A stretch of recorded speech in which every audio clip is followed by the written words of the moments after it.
హరీష్ రావు కూడా అదే రకంగా కేసీఆర్ పక్కన చేరి రేపు ఈ పార్టీని కబలించడానికి అడ్డం వచ్చేటోళ్ళను కేసీఆర్కు అండగా నిలబడేటోళ్ళను ఒకరొకరిని సాఫ్ చేసుకుంటూ మొత్తం హిస్టరీ చూడండి.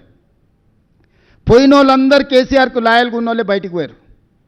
ఆలయ నరేంద్ర నుంచి మొదలు పెడితే దేశని చిన్నమలయ్య కావచ్చు, విజయశాంతి గారు కావచ్చు, నిన్నటి మొన్నటి ఈటెల రాజేందర్ కావచ్చు, బయట వాళ్ళని అందరినీ క్లీన్ చేసిండు. ఇంట్లో కేటీఆర్ కవిత కలిసి ఉంటే తిరుగుబాటు జరిగినప్పుడు వాళ్ళిద్దరు ఒకటి ఉంటే సమస్య అవుతుందని ఇద్దరి మధ్యలో పెట్టి కవితను కూడా బయటికి దొప్పించండి హరీష్. వీడు ఉత్త సోంబేరోడు, మీకు తెలుసు కదా. కేసీఆర్ గారు ఆరోగ్యం బాగాలేదు, వీనికి తలకాయ బాగాలేదు, ఆలోచనలు బాగాలేవు. ఇంకా హరీష్ దేవుంది ఒకటే స్టెప్, ఇంకా ఒక ఫైనల్ ఏమంటారు, ఇంకొక అడుగు ఉంది గంతే.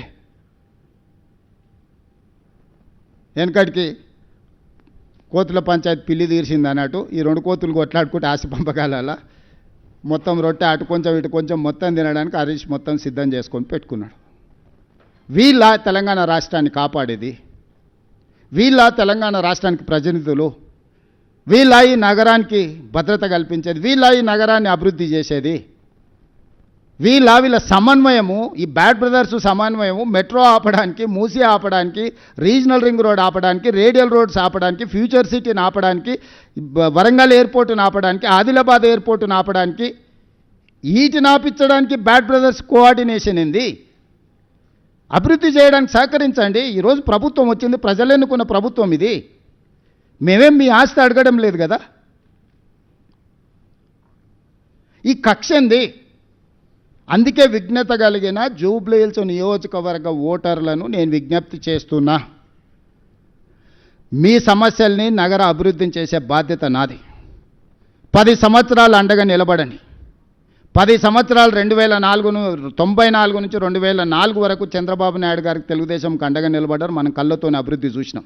2004 నుంచి 2014 వరకు కాంగ్రెస్ పార్టీకి రాజశేఖర రెడ్డి గారికి అండగా నిలబడ్డారు, అభివృద్ధిని చూసినాం.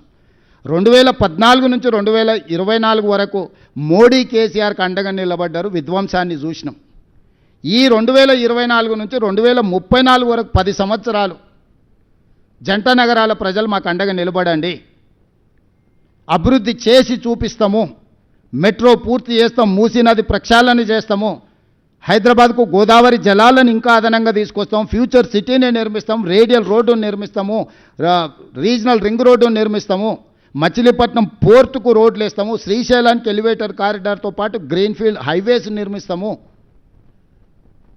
ప్రపంచంలోనే అత్యధికంగా గ్లోబల్ కేపబిలిటీ సెంటర్స్ని ఇక్కడికి తీసుకొచ్చి పెడతాము, డేటా సెంటర్స్ని ఇక్కడికి తీసుకొచ్చి పెడతాము, ఫార్మాలో పెట్టుబడులు తీసుకొస్తాం, పరిశ్రమలు తీసుకొస్తాము, ఈవీ వెహికల్స్ ఆటోమొబైల్ ఇండస్ట్రీని హైదరాబాద్ నగరానికి తీసుకొస్తాము, శాంతి భద్రతలను కాపాడతాము, గంజాయి డ్రగ్స్ను తొక్కి నారదీస్తాము.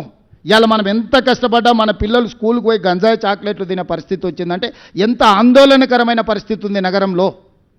చెరువులు కబ్జా పెట్టుకొని, నాలాలు కబ్జా పెట్టుకుంటే ఆ నీళ్లు మనం జీవితాంతం కష్టపడ్డ వస్తువులన్నీ కూడా నీట మునిగిపోతే ఆ దుఃఖం ఏందో చూడండి.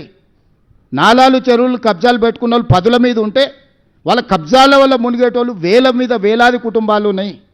వాళ్ళకి న్యాయం చేద్దాం, నష్టపరిహారం ఇద్దాం. చెరువులు ఆక్రమించుకున్న వాళ్ళు లేకపోతే నాలాలు ఆక్రమించుకున్న వాళ్ళు పేదోళ్ళు ఉంటే, బలిసినోడు ఉంటే పగులుతుంది, పేదోడు ఉంటే ఆదుకుందాం. రాండి, ఒక ప్రణాళికబద్ధంగా అసెంబ్లీలో చర్చ పెడదాం, ఒక ప్రత్యేకమైన చర్చ తీసుకుందాం. హైడ్రా మీద, ఈగల్ ఫోర్స్ మీద, రెండింటిని ఎప్పుడు చెప్తే అప్పుడు పెడతా సెషన్స్.